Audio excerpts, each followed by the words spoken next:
My drug use started about the end of my year at South Davie Middle School, going into my year at Davie County High School, where I was skipping class a lot. I remained experimenting with drugs like marijuana and pain pills. I was missing so much school that the justice system got involved. They ended up taking me from my mom's and they placed me at my dad's, which we either argued or got along perfect, but mostly we just didn't get along at all. There was quite a lot of drinking involved. I ended up going to school drunk on a fifth of Dragonberry Bacardi and getting kicked out. Since I was no longer in school, I had the choice to return to my mom's. I continued to do whatever I wanted to though, because my mom, she worked really long hours every day. Led me to just getting into different things, experimenting with more stuff. I also found out that I had PCOS and was in and out of the hospital where they were giving me more pain medicine. So it was easy for me to get pain pills, and I kind of ran wild with that. I kept using them more than I was supposed to, so therefore I was needing something else to cope with the effects of how I felt when I didn't have them. And that's what led me to go towards something stronger, which was heroin and fentanyl. And this led me into a lot of different things, in and out of the courthouse, where I was constantly in trouble with the law for different things because I just couldn't keep my life straight in what I was doing. This continued on for a long time, just continued into different behavior that I was not proud of because I needed to be able to continue to get these drugs. And me being young like I was and on drugs, I couldn't keep a job. Therefore, I was having to do things, promiscuous things that I was not happy or proud of, but I did them to be able to get what I needed. And this led to me getting pregnant with a little girl, and this completely turned my world upside down. And I thought it was upside down before, but it's just flipped it around again. I really started to want to change my life, but I didn't know how. I was pregnant and still using, still struggling with everyday life. Court system ended up actually putting me on house arrest. The doctor put me on complete bed rest. What was I doing? I was still getting high and doing drugs. Why? It's just because the drugs were so strong and I didn't know how to get away from what I was doing. I had a lot of people trying to help me and wanting better for me, but the drugs had a hold of me so much that I didn't know how to get away from them. Davie County Social Services got involved, and whenever I gave birth to my daughter, she was positive for fentanyl, and this is what caused them to get involved. And I got to actually stay with her about a week in the hospital, and then Davie County Social Services came and had me leave the hospital, and I could not take her with me. But it was all for good reason. I was not safe to be around my daughter. I was not using anymore, but I had been using up until the day I was in labor with her, so there was no going back and trying to argue the fact that they needed to take her from me, because they did the right thing and they did need to take her from me. I wouldn't have trusted myself around her how I was. So I just really want to thank them for coming and rescuing her and making sure she was safe and helping me just be able to want to get clean even more. And this is what led me to look for rehab, and I applied to all kinds of different rehabs just to be turned down or be told, since I was already clean for 2 months, that I couldn't come to their rehab because I was too clean, or nobody had beds, or just I wasn't the right fit. And then I came across this place called Freedom House. They told me that if I just, made sure I did everything that they needed me to do, which was get off of the Suboxone pills that was helping me stay sober, that I could come, and that my daughter would be able to come stay with me after about a month. So I kept calling, kept blowing them up day after day to tell them if I was clean or not, and if the Suboxone was out of my system yet. And finally it was, and my admission date got set to January 30th. I have now been there.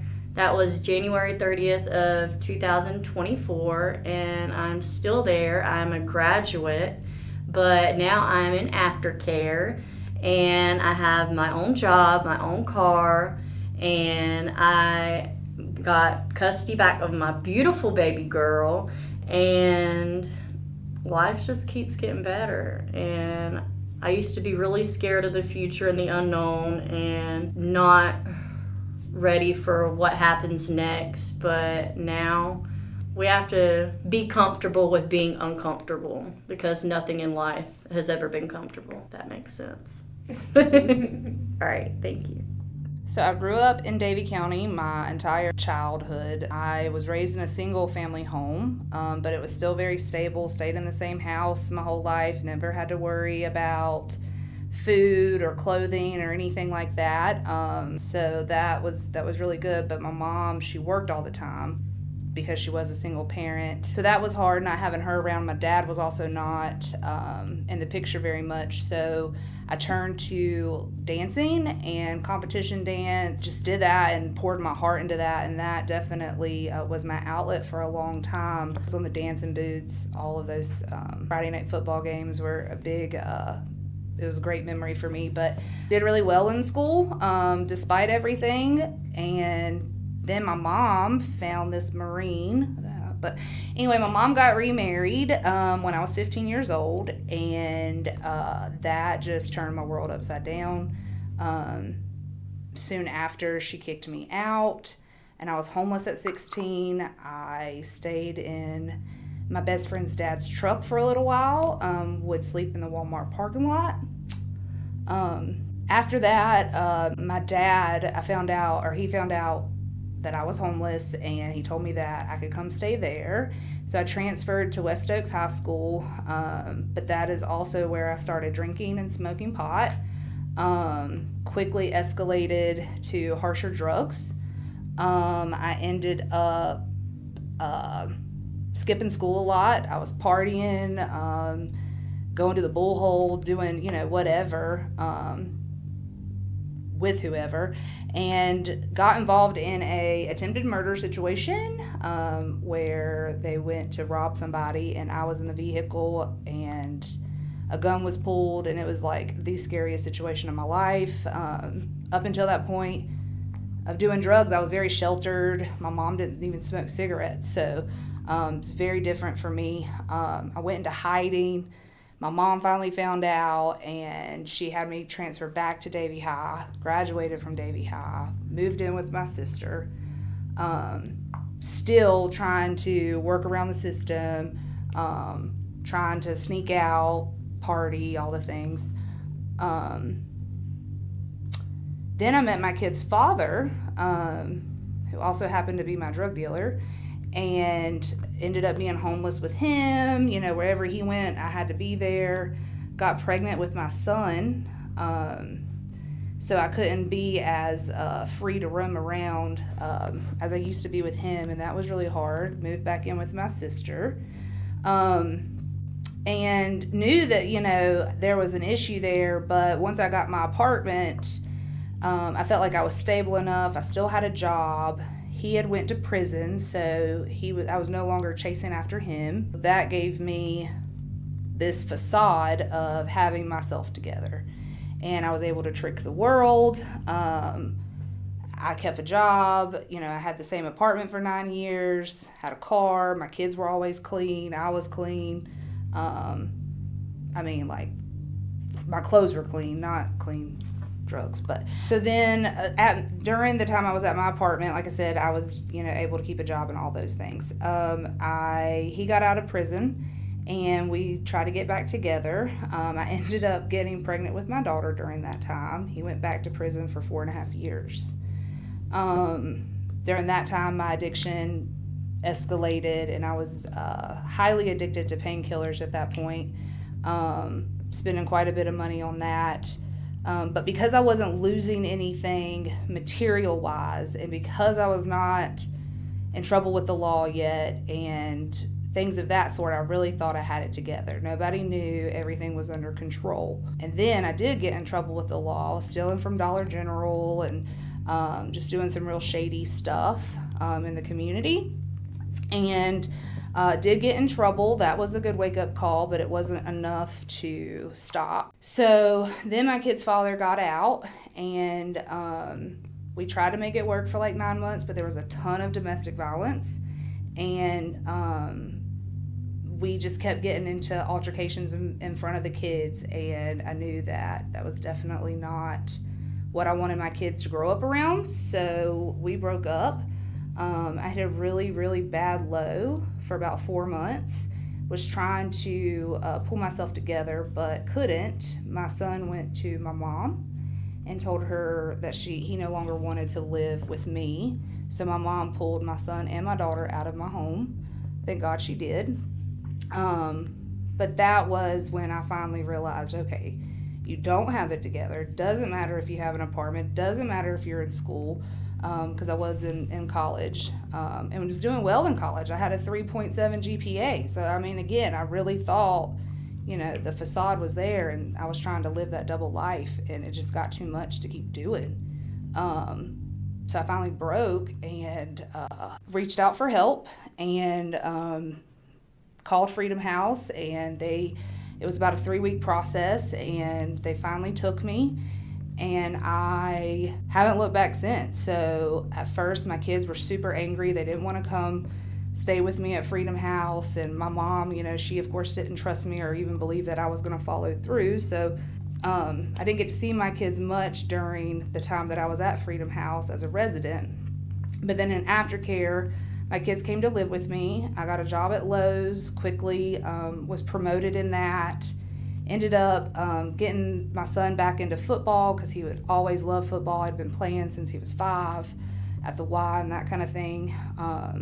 We got him involved in that, and started volunteering with the schools and stuff. Ended up becoming a substitute. I've gotten my real estate license. I just feel like now I'm finally getting to figure out who I am and figuring out like what is it that I want to do in my life. And I think that's what ended up bringing me back to Freedom House as far as the program manager, and being able to just provide that hope for other women. And then being able to see like where my kids are now, how close me and my kids are now. Like they went from not wanting to live with me to us being extremely close. They're involved with Freedom House and the other mothers and children, and it's just a really beautiful thing to see come full circle. Hey, I'm Courtney Drone. Kayla Edrington. And I'm Summer Scardino, the substance use educator for Davie County. I had the pleasure of working with these ladies throughout our substance education program and just continuing to, hear and learn more about them. And we got to drive around Davie County and experience all the memories of their time here together. And I just wanted to have a moment to reflect on some of the things that they got to share with me in the car ride, that I just am blown away by these ladies and how much they have done to fully embody what it is to be on this journey of sobriety and try to pour that effort into others. So I just wanted to share some of those highlights with everyone else. Really, the highlight of my day has just been going back to these places, being back in my hometown, because I'm not gonna lie, on the way down here, there was so much nervousness and just, I didn't know how to feel really or how to place my feelings, but there's definitely a clear picture on the other side of this, and it's just being able to find hope in what is to be and not what was. Like, we're not in the past anymore, and we're looking forward, and there's these places that stuff has happened, but like it can be so much more, and it is going to be so much more here moving forward, and it's because I am sober now, and it's a different time, and this is a new chapter in my life, and I'm just really looking forward to it, and I'm glad that I got to go back to these places and be there with y'all. Yeah. And you can share all those beautiful moments with baby girl. I know. For sure. Kayla, what about you? For me, I think it was being at the high school actually, and just remembering like those Friday nights and being a dancing boot and just feeling just miss it.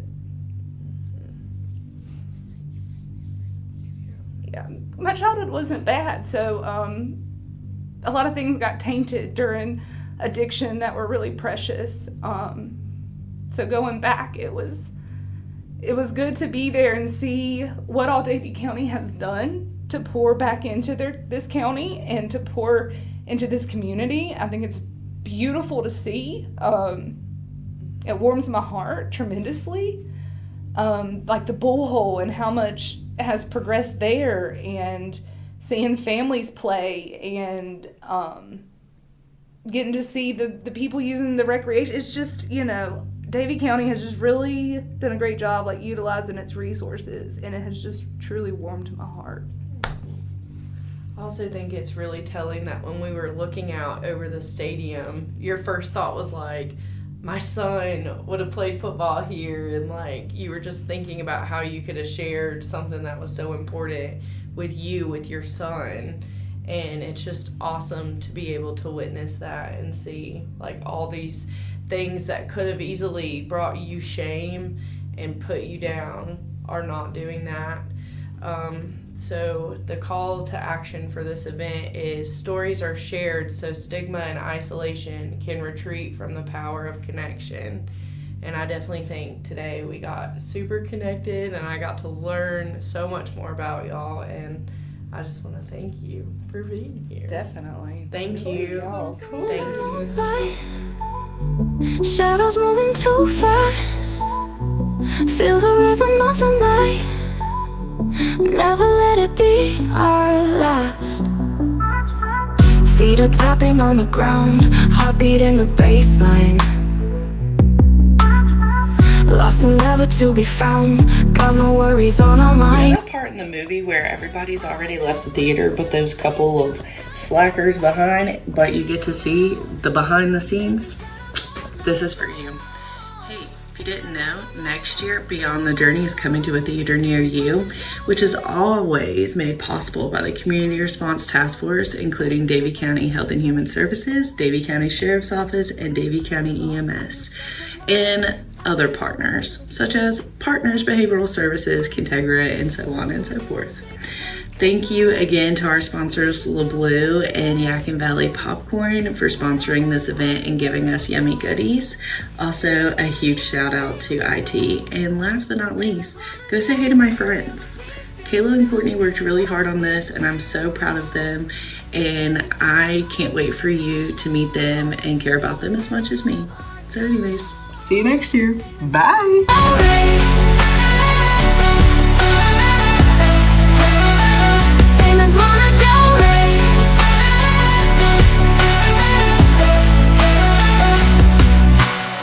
Stars are shining up above, lighting up our secret place. We're lost in this dance of love. Time will never leave a trace. Let the music take control. Lose yourself, just let it go.